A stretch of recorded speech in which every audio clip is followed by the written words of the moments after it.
My fiancée said, "Don't touch that bag. It's just work stuff." I waited until she left and opened it. What fell out onto the floor?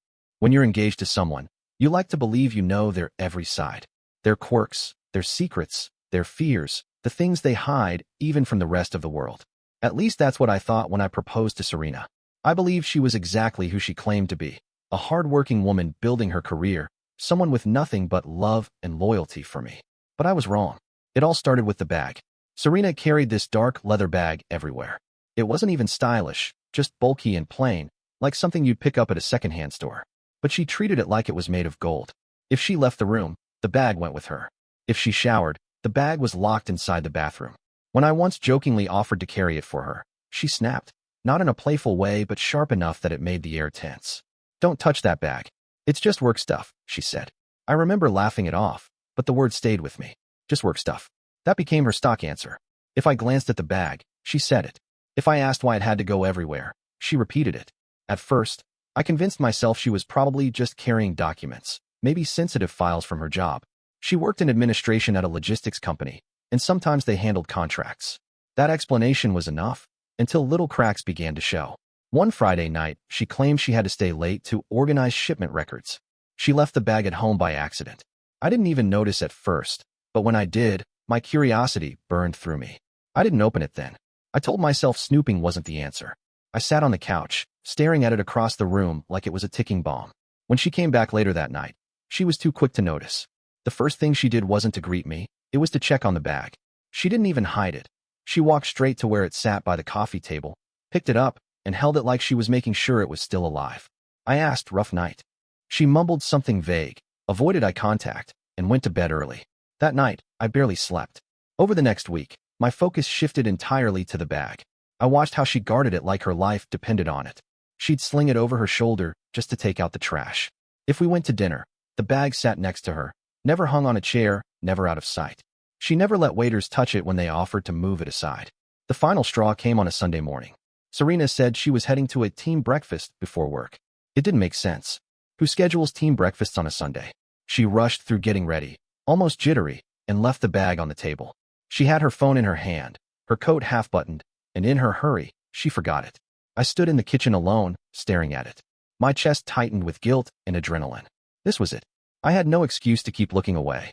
My fiancé's whole life suddenly felt like a question mark, and the bag held the answers. I told myself I'd only peek. Just one look, quick enough to put my mind at ease. I carried it carefully to the counter, unbuckled the top, and pulled the zipper. What fell out wasn't work stuff. The first thing that tumbled onto the floor was an envelope thick with cash, bundles of it, all in large bills, rubber-banded. I froze, staring at the stack lying by my feet. My pulse slammed in my ears. This wasn't a paycheck, this wasn't someone's emergency fund. It was too much, too organized, too secret. I reached deeper. Another envelope slid out. Same thing. Cash, neatly bundled. My fingers shook as I sifted through them. There had to be at least $10,000 in that bag, maybe more. Then came the second phone. Black, cheap, not her regular smartphone. I pressed the power button. It lit up instantly. No lock screen, no code. Notifications flooded in. Dozens of messages from unknown numbers. Tonight, same place. Call me when free. Need you again, same arrangement. My mouth went dry. Same arrangement. I scrolled further. One number stood out, saved under a name, Demir. Messages filled the thread. Some short, some too explicit to misinterpret. The most recent one from last night read, "The apartment is ready. Don't keep me waiting." I felt a hollowness open in my chest. I wasn't looking at work secrets.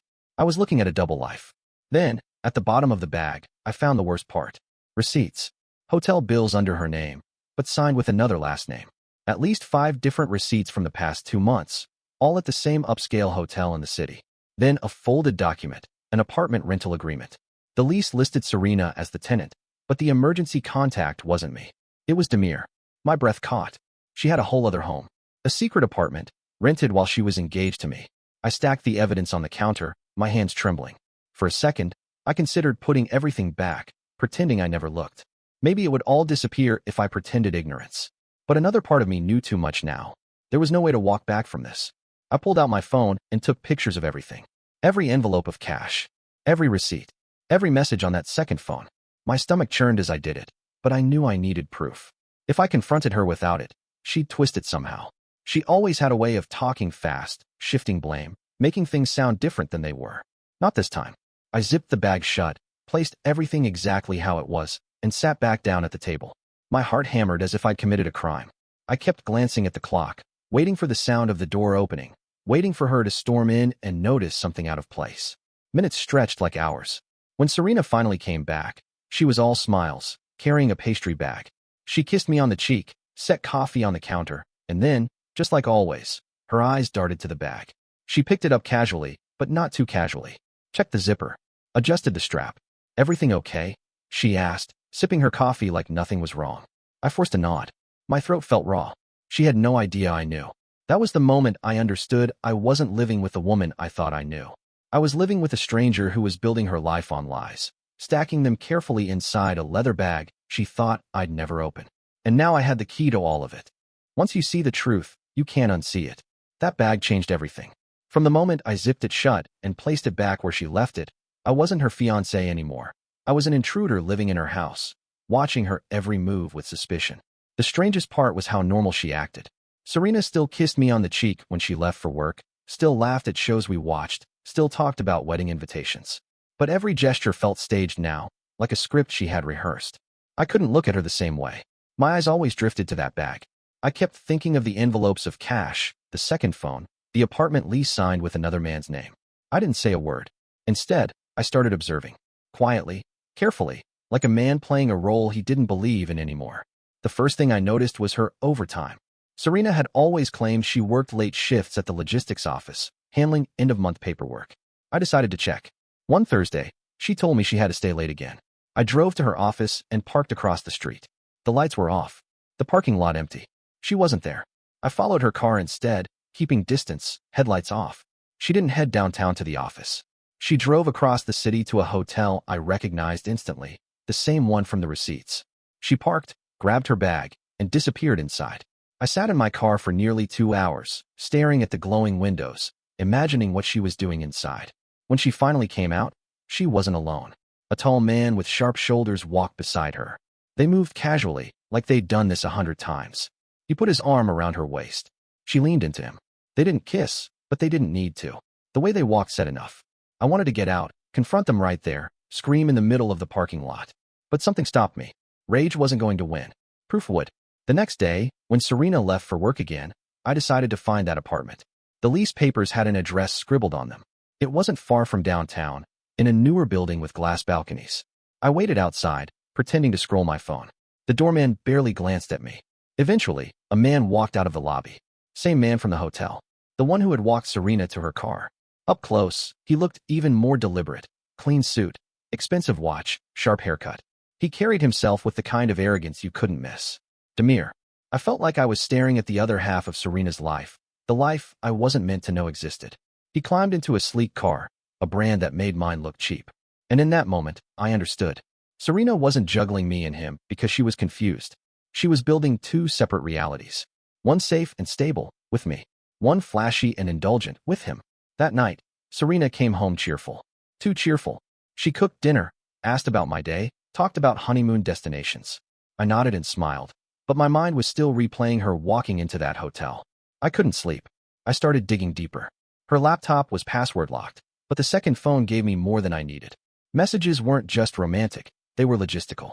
She scheduled meetings with Demir, arranged apartment deliveries, discussed deposits. He called her my future, and she responded with promises about leaving me when the timing was right.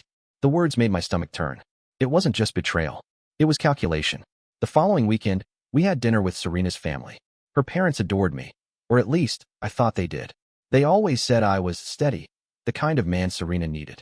But that night, something felt different. Her father kept asking vague questions about my job, as if testing whether I'd still be able to support her after marriage. Her mother made a comment about how some people need more than stability. Serena brushed it off with a laugh, but it struck me as odd. Then came the slip. Her younger sister, Elvira, had a glass of wine too many. She leaned over the table, smirking, and said, "So, how's her other engagement going?" The room went silent. Serena's eyes widened, and she forced a laugh, waving it away like a joke. But I saw the panic flash across her face. Her parents didn't react with confusion. They reacted with irritation, as if Elvira had said something impolite rather than untrue. That's when it clicked. They knew. Maybe not everything, but enough. Her family wasn't blind to her double life. They were complicit, or at least willing to ignore it if it meant Serena landed someone wealthy. On the drive home, Serena was unusually quiet. I wanted to bring it up, but I held back. Every instinct screamed at me to lash out, to demand answers, to end it right there. But a colder voice inside me said wait.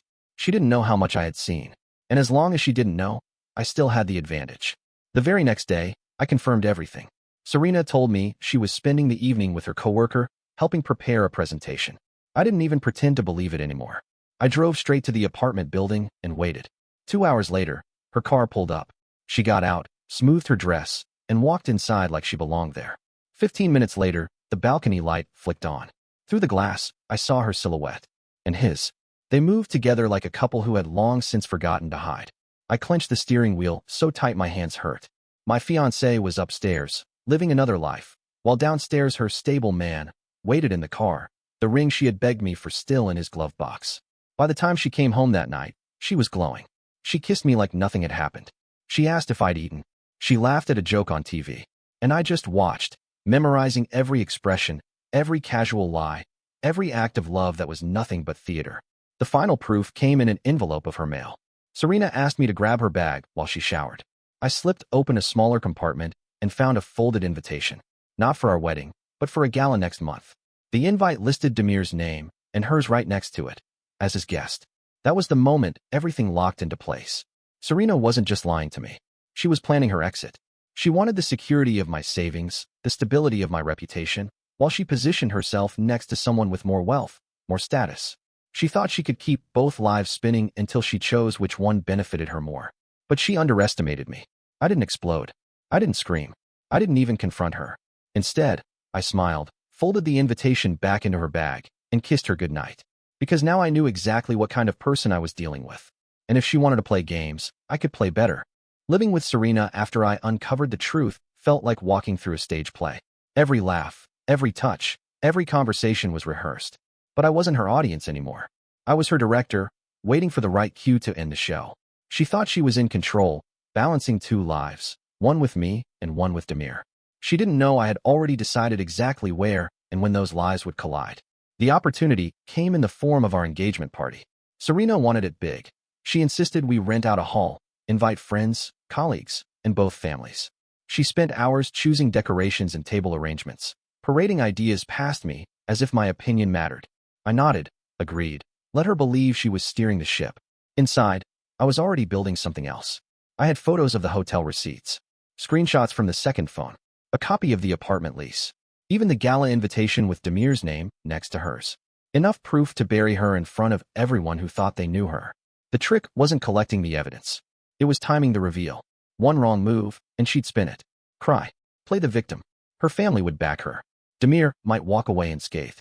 But if I waited until she was standing in front of everyone, basking in attention, lifting a glass to toast our future, then I could strike so that no explanation could save her. I spent the weeks leading up to the party pretending. I kissed her, laughed at her jokes, let her lean on me when she pretended to be stressed about wedding planning. Inside, I rehearsed how the night would unfold. When the evening came, the hall was glowing with chandeliers, tables draped in white, a band setting up in the corner, a photographer snapping pictures of smiling guests. Serena swept in like a queen, wearing a dress she had bragged about for weeks. She clutched my arm, smiling so wide you'd think she believed her own lies. I carried a small box with me. Inside were copies of everything, each set sealed in an envelope. And when the time came, those envelopes would sit in front of every guest. The night started like any other celebration. Her parents greeted everyone with practiced warmth. Her sister Elvira hugged me too tightly, eyes glassy from wine already. Friends circled Serena, complimenting her dress, her ring, her perfect life. And Demir? I hadn't expected him to show. But halfway through the evening, he walked in. He didn't try to hide it.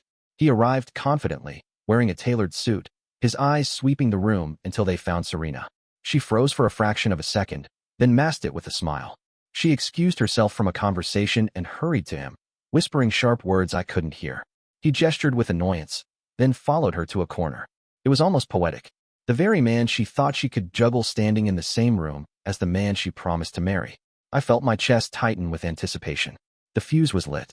When dinner was served, I excused myself briefly, slipping into the back hall where the envelopes waited.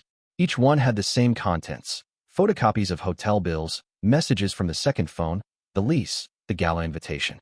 Nothing doctored, nothing exaggerated, just the raw truth. I placed one envelope on each table, tucked neatly between the menus. By the time I returned, Serena was standing at the center, holding her glass high. "I just want to say," she began, her voice sweet and commanding, "how grateful I am to be surrounded by people who love us.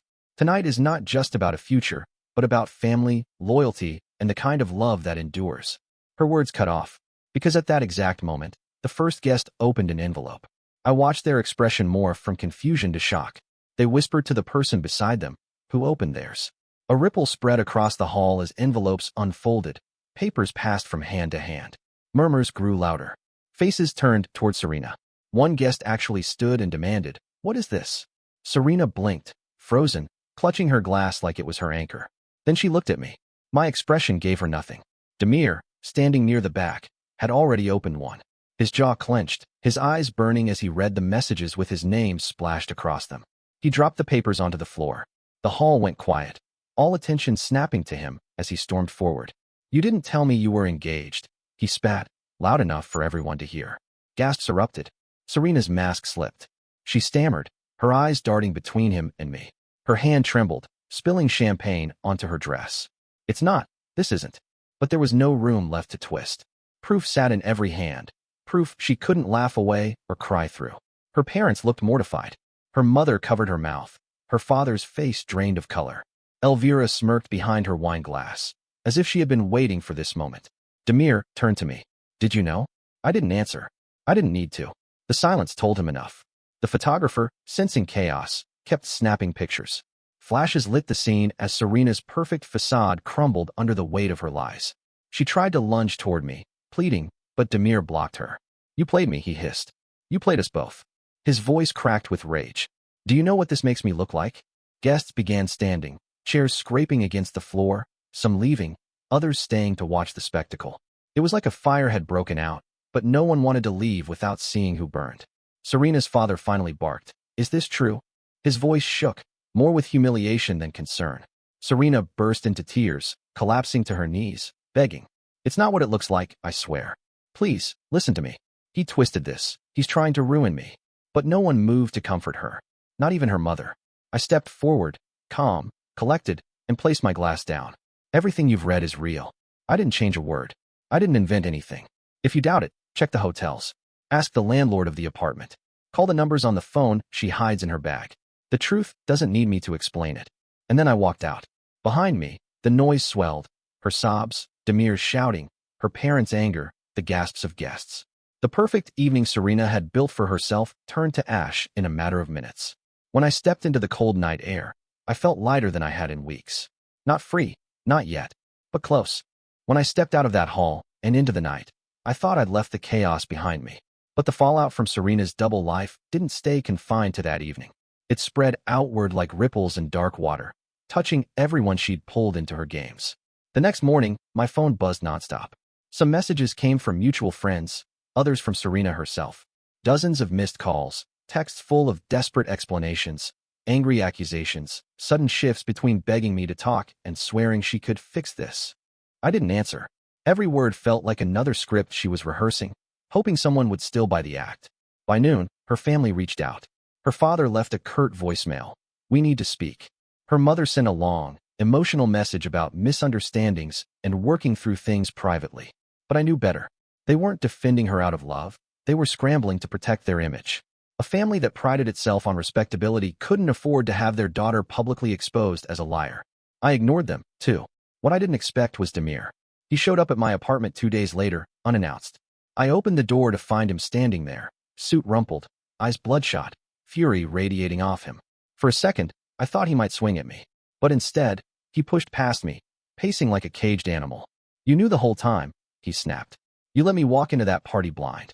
I leaned against the wall, watching him unravel. "You knew she was engaged. You just didn't want to believe it." His laugh was bitter. "She told me she was leaving you, that it was temporary, that she just needed stability until things with us were permanent." He dragged a hand over his face. "Do you have any idea what this makes me look like? My name's tied to her everywhere now. Everyone thinks I was in on it." He wasn't wrong. Word spread fast. The gala committee withdrew his invitation after whispers about the scandal reached them. A client reportedly pulled out of a deal, citing unprofessional associations. Serena had dragged him down with her. Maybe, I said quietly. That's karma. He stared at me, eyes narrowing, then stormed out. That was the last time I saw him. Serena, though, wasn't done. She showed up outside my building that weekend, mascara smeared, hair disheveled, clutching the same leather bag like it was her lifeline. She waited by my car, catching me as I came down. "Nikolai, please," she cried, blocking my path. "You don't understand. It wasn't supposed to be like this. He doesn't matter. You're the one I love. You're the one I was going to marry." Her words were frantic, desperate, spilling out without pause. But behind her eyes, I saw it. Not love, not regret, but survival. She wasn't begging because she cared about me.